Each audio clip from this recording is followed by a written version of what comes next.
अस्सलाम वालेकुम dear student, I am Numan Khalid from AKPS academy. बच्चों, आज का जो हमारा टॉपिक है वो सिंपल पेंडुलम के बारे में है। सिंपल हार्मोनिक मोशन आपने देखनी है सिंपल पेंडुलम में। लास्ट टाइम जो हमने डिस्कस किया था वो सिंपल हार्मोनिक मोशन डिस्कस किया था मास स्प्रिंग सिस्टम में। आज जो हम डिस्कस करेंगे वो सिंपल पेंडुलम में डिस्कस करेंगे, ठीक है। वो जो सिंपल हार्मोनिक मोशन की डेफिनेशन वही है, ठीक है।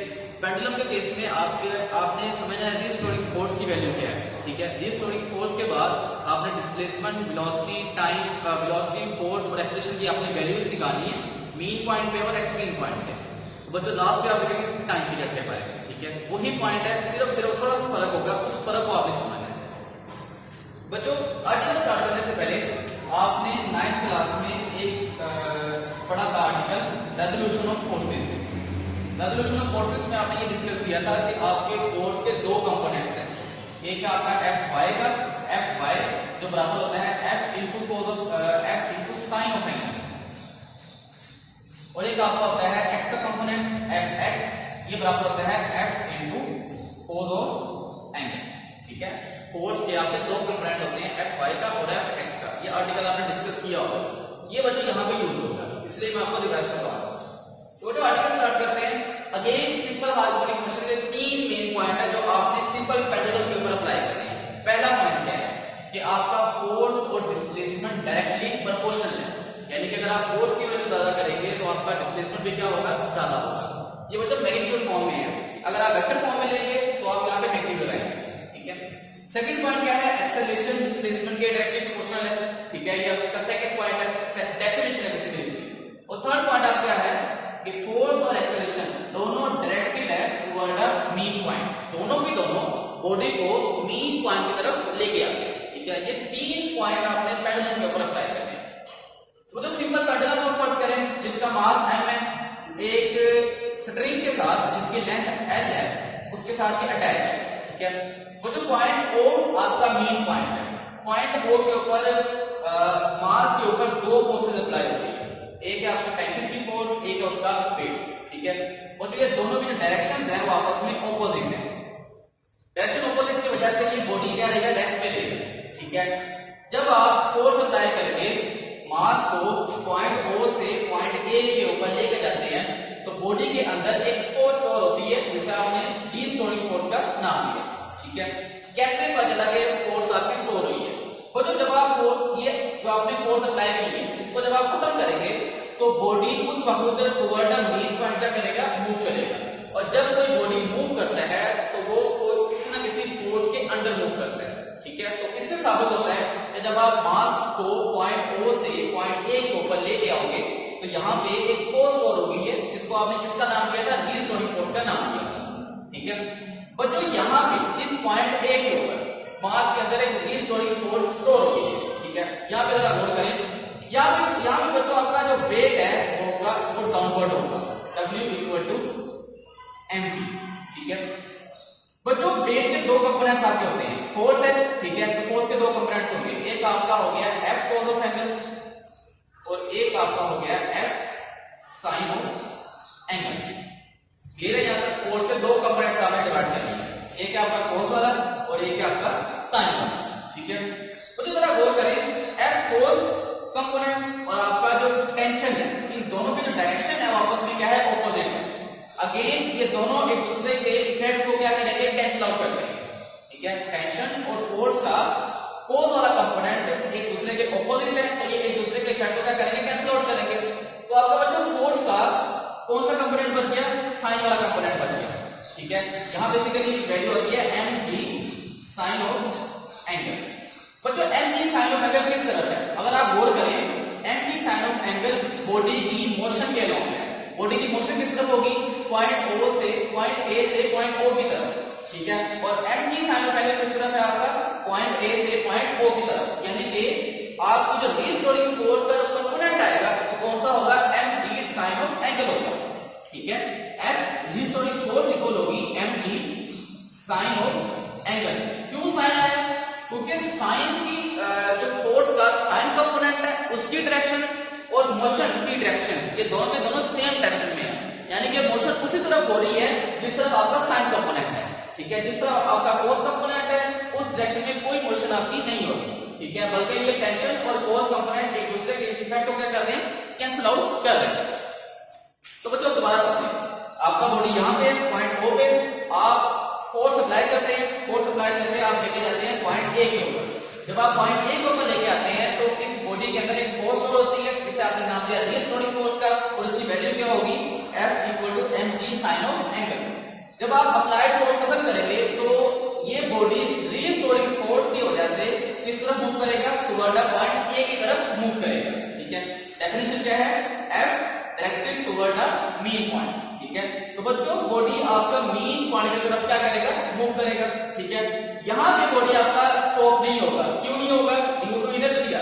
इनर्शिया क्या था, बॉडी की एक ऐसी प्रॉपर्टी है जिसमें या तो बॉडी रेस्ट पे है या बॉडी मूव करता है। ठीक है, तो यहाँ बॉडी मूव कर रहा था तो यहाँ बॉडी पॉइंट ओ से किस तरफ जाएगा, पॉइंट बी के ऊपर जाएगा। ठीक है, यहाँ पे अगेन आपकी जो रीस्टोरिंग फोर्स है वो स्टोर होगी और उसकी वैल्यू क्या होगी, mg साइन ऑफ एंगल।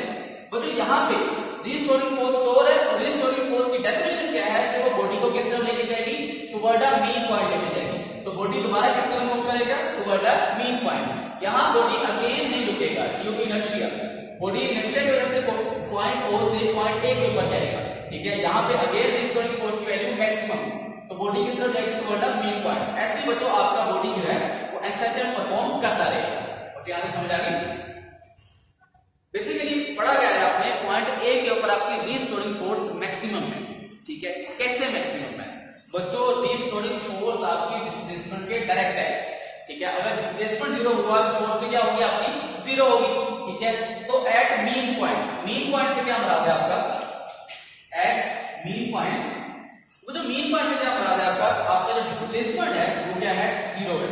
क्योंकि यहाँ पे कोई डिस्प्लेसमेंट कवर नहीं हुआ, अगर यहाँ पे डिस्प्लेसमेंट कवर नहीं हुआ तो मतलब आपका x किसके बराबर है, जीरो के बराबर है। x यहाँ पे डिस्प्लेसमेंट है, तो जो अगर आपका x जीरो है तो आपका f और a फोर्स और एक्सेलरेशन दोनों क्या होंगे, जीरो होंगे। ठीक है, यहाँ पे दोनों क्या होंगे, आपके जीरो होंगे। अब एक्सट्रीम क्या है, एट एक्सट्रीम पॉइंट, वो जो एक्सट्रीम पॉइंट से मुराद क्या है आपका, a पॉइंट या आपका b पॉइंट। बच्चों a पॉइंट के ऊपर आपका जो डिस्प्लेसमेंट है वो मैक्सिमम है, जितना ज्यादा आप o से लेके a तक मैक्सिमम डिस्प्लेसमेंट आपका कवर हो गया। बच्चों अगर आपका डिस्प्लेसमेंट ज्यादा है तो फोर्स और एक्सेलरेशन भी क्या होंगे, आपके मैक्सिमम होंगे। यहाँ तक समझ आ गई। बच्चों रहेगा वेलोसिटी प्लस पॉइंट o के ऊपर बॉडी की जो वेलोसिटी होती है वो मैक्सिमम होती है। कैसे मैक्सिमम होती है बच्चों, पॉइंट ए के ऊपर, ये आपका मैथ का बेसिक कांसेप्ट है कि जब आप किसी भी बॉडी को अपवर्ड मूव करवाते हैं तो जब वो बॉडी अपवर्ड मूव करता है तो हाईएस्ट पॉइंट के ऊपर जाके उसकी वेलोसिटी कम होती है, फिर दोबारा वो नीचे की तरफ आता है। ठीक है, जैसे आप वेलोसिटी देंगे तो वेलोसिटी देने के बाद उसकी वेलोसिटी कम होती रहती है, कम होते होते होते होते हाईएस्ट पॉइंट के ऊपर उसकी वेलोसिटी जीरो, फिर दोबारा क्या करेगा, डाउनवर्ड मूव करेगा, वेलोसिटी गेन करेगा। तो एक पॉइंट समझ लें कि हाईएस्ट पॉइंट के ऊपर वेलोसिटी क्या होती है, आपकी जीरो होती है। वो जब यहाँ पे बोलते हैं पॉइंट ओ उसका मेन पॉइंट है, पॉइंट ए उसका हाईएस्ट पॉइंट है। ठीक है, जब बच्चों बॉडी पॉइंट ओ से पॉइंट ए की तरफ जाता है तो वेलोसिटी कम होती रहती है, कम होते होते होते होते पॉइंट ए के ऊपर आके उसकी वेलोसिटी क्या हो जाती है, मिनिमम हो जाती है। ठीक है, क्योंकि ये इसका हाईएस्ट पॉइंट है, यहाँ पे बॉडी की वेलोसिटी क्या हो जाएगी, मिनिमम हो जाएगी। तो बच्चों एट एक्सट्रीम पॉइंट जहाँ पे डिस्प्लेसमेंट मैक्सिमम है वहां पे वेलोसिटी क्या होगी, आपकी जीरो होगी। बॉडी कुछ देर के लिए रुकेगा, रुकने के बाद बॉडी दोबारा वापस आएगा, पॉइंट ओ के ऊपर वापस आएगा। जब पॉइंट ओ के ऊपर वापस आएगा तो बॉडी की वेलोसिटी मैक्सिमम होगी। कैसे पता चला मैक्सिमम होगी, क्योंकि बच्चों यहाँ पे बॉडी रुकेगा नहीं, बॉडी यहाँ पे इनर्शिया की वजह से रुकेगा नहीं, वेलोसिटी यहाँ पे मैक्सिमम होती है ड्यू टू इनर्शिया। तो बच्चों यहाँ पे बॉडी रुकेगा नहीं, बॉडी आपका मूव करेगा पॉइंट ओ से पॉइंट बी के ऊपर। तो एट मीन पॉइंट आपकी जो वेलोसिटी होती है वो क्या होती है, मैक्सिमम होती है। मुझे यहाँ समझ आ गई। और जो लास्ट पॉइंट इसका बनता है टाइम पीरियड का। टाइम पीरियड बेसिकली क्या होता है, time required to complete one vibration. एक वाइब्रेशन के लिए जो टाइम रिक्वायर्ड होगा उसे आपने नाम दिया टाइम पीरियड का। अगर बिलफर्ज एक वाइब्रेशन कंप्लीट होती है 2 सेकंड में तो टाइम पीरियड क्या हो जाएगा, आपका 2 सेकंड हो जाएगा। ठीक है, इसके बारे में बच्चों आप मजीद आगे पढ़ लेंगे, सिर्फ इसका फॉर्मूला याद रखें कि टाइम पीरियड का जो फॉर्मूला बनता है पेंडुलम के केस में वो t equal to 2 pi under root l over g। l यहाँ पे लेंथ है वो की स्प्रिंग की रस्सी की, और g यहाँ पे ग्रेविटेशनल एक्सेलरेशन है। यानी कि पेंडुलम के केस में आपका जो टाइम पीरियड है वो लेंथ और ग्रेविटेशनल एक्सेलरेशन दोनों पे क्या करेगा, डिपेंड करेगा। कैसे डिपेंड करेगा, अगर बिलफर्ज आप पेंडुलम की जो लेंथ है, रस्सी की जो लेंथ है वो ज्यादा कर देते हैं तो लेंथ को ज्यादा करने से टाइम पीरियड क्या हो जाएगा, ज्यादा हो जाएगा। ठीक है, ऐसे ही अगर आप लेंथ को कम करेंगे तो टाइम पीरियड भी क्या हो जाएगा, कम हो जाएगा। ग्रेविटी के ऊपर आते हैं, और जो जैसे ही आप अपर मूव करते हैं तो ग्रेविटी की वैल्यू कम होती है। तो अगर आप एक सिस्टम को, एक पेंडुलम को किसी हाईएस्ट पॉइंट के ऊपर लगाते हैं, किसी पहाड़ के ऊपर लगाते हैं, ठीक है, मतलब वहां पे ग्रेविटी की वैल्यू क्या है, कम है। जब आपकी ग्रेविटी की वैल्यू कम है तो टाइम पीरियड की वैल्यू क्या हो जाएगी, ज्यादा हो जाएगी। वही पेंडुलम आप लाके जमीन के ऊपर रखें तो ग्रेविटी की वैल्यू ज्यादा हो जाएगी, तो टाइम पीरियड की वैल्यू क्या हो जाएगी, कम हो जाएगी। यानी कि लेंथ और ग्रेविटी के चेंज की वजह से टाइम पीरियड भी क्या हो जाएगा, आपका चेंज हो जाएगा।